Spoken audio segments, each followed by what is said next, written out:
Di sebuah pemakaman yang terletak di tengah hutan yang sunyi, terdapat sebuah makam tua yang tertutup semak belukar. Banyak orang menghindari melewati daerah itu karena kabar-kabar aneh yang beredar tentang kuburan tersebut. Namun, seorang penjelajah bernama Alex memutuskan untuk memeriksa kabar-kabar tersebut dengan tangan sendiri. Dalam kegelapan malam, ia berjalan melintasi pepohonan dan mendekati kuburan itu. Makam tersebut tampak usang dan ditinggalkan. Seakan tidak ada yang pernah mengunjunginya selama bertahun-tahun. Dengan hati yang berdebar, Alex berlutut di depan makam itu dan membaca tulisan yang terukir di batu nisan. Tiba-tiba, tanah di sekitarnya mulai berguncang, dan suara gemuruh terdengar dari bawah tanah. Mata Alex melebar ketakutan saat tangan berlumuran tanah muncul dari dalam kubur. Panas dingin melanda tubuhnya saat sosok manusia yang berkubur mulai bangkit dari kuburnya. Wajahnya yang pucat dan matanya yang merah mengeluarkan kehampaan dan haus akan darah. Alex berusaha mundur. Tetapi kakinya terjebak dalam lumpur dan tidak bisa bergerak. Sosok yang bangkit dari kubur semakin mendekat, langkah demi langkah. Napasnya yang berat mengisi udara yang begitu mencekam. Alex merasa terjebak dalam perangkap yang mengerikan saat sosok itu semakin mendekatinya dengan tangan yang mencengkeram. Dalam keputusasaan, Alex mengeluarkan jeritan yang melolong kegelapan malam.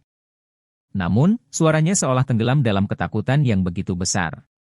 Kini, tak ada yang dapat menyelamatkan Alex dari nasibnya yang mengerikan, terperangkap di antara makhluk hidup dan kematian yang bangkit dari kubur.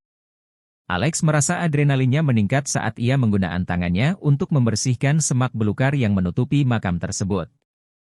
Setelah beberapa usaha, akhirnya ia berhasil membuka akses ke makam yang tersembunyi. Dengan hati yang berdebar, Alex memasuki kuburan tersebut. Udara terasa lembab dan bau tanah kubur menyergap hidungnya. Namun, ketertarikan akan misteri yang terkandung di dalam membuatnya tetap melanjutkan langkahnya. Di tengah kegelapan, tiba-tiba ada suara gemuruh yang terdengar. Tanah di sekitar makam mulai bergerak secara tak wajar.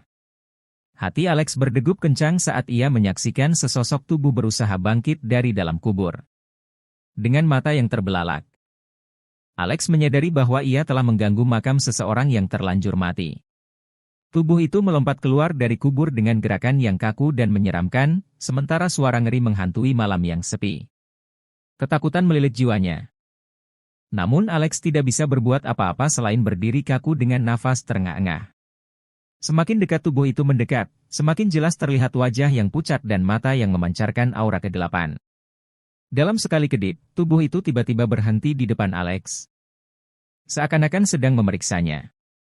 Perlahan, sosok itu membuka mulutnya yang penuh dengan gigi yang tajam dan melengkingkan suara yang tidak manusiawi. Alex merasa seakan-akan dunia di sekitarnya berputar. Ketika ia pikir semua sudah berakhir, sosok itu tiba-tiba menghilang begitu saja. Alex terkejut dan lega, namun kekalutan dan rasa takut masih melekat erat dalam dirinya. Ketika ia berusaha meninggalkan kuburan itu dengan langkah tergopoh-gopoh, ia mendengar suara desingan dari belakangnya. Ia melihat sosok itu kembali muncul. Kali ini dengan mata yang memancarkan cahaya merah dan tali yang tampak mengelilingi tubuhnya. Tubuh itu bergerak cepat, mengejar Alex yang berusaha mencari jalan keluar. Detak jantungnya semakin cepat, di sekitar makam mulai bergetar dan berguncang. Tanah itu seakan hidup dan mengeluarkan suara-suara aneh. Alex merasa terkejut dan ketakutan, namun rasa ingin tahu yang lebih besar membuatnya bertahan di sana. Tiba-tiba, dari dalam makam muncul sosok bayangan yang gelap. Tubuhnya terbungkus oleh kain kafan yang robek dan wajahnya tak berwujud. Sosok itu melangkah perlahan menuju Alex sambil mengeluarkan suara serak. Dahulu, aku adalah seorang yang terkubur hidup-hidup di dalam makam ini, ucap sosok tersebut dengan suara beku yang menusuk tulang. Aku bangkit dari kubur untuk mencari balas dendam kepada mereka yang menyiksaku. Alex tergopoh-gopoh mencoba untuk berlari menjauh, tetapi kakinya terasa lemas dan tidak dapat bergerak. Sosok itu semakin mendekat, makin terlihat menyeramkan. Tidak ada tempat untuk bersembunyi. Dalam kepanikan, Alex mengingat kembali cerita yang pernah ia baca tentang cara mengusir arwah jahat. Ia mengeluarkan sebuah amulet yang diberikan oleh seorang ahli supranatural dan langsung mengucapkan mantra perlindungan. Sesaat setelah itu, cahaya terang menerangi kuburan dan sosok bayangan itu mulai memudar. Alex merasa lega ketika melihat sosok tersebut lenyap. Dia segera keluar dari kuburan dengan hati yang berdebar kencang. Sejak saat itu, Alex tidak pernah lagi mengganggu kuburan itu atau berusaha mencari tahu misterinya. Pengalaman yang menakutkan itu mengajarkannya untuk menghormati dunia roh dan menjaga jarak dengan hal-hal yang tak dapat dia pahami sepenuhnya.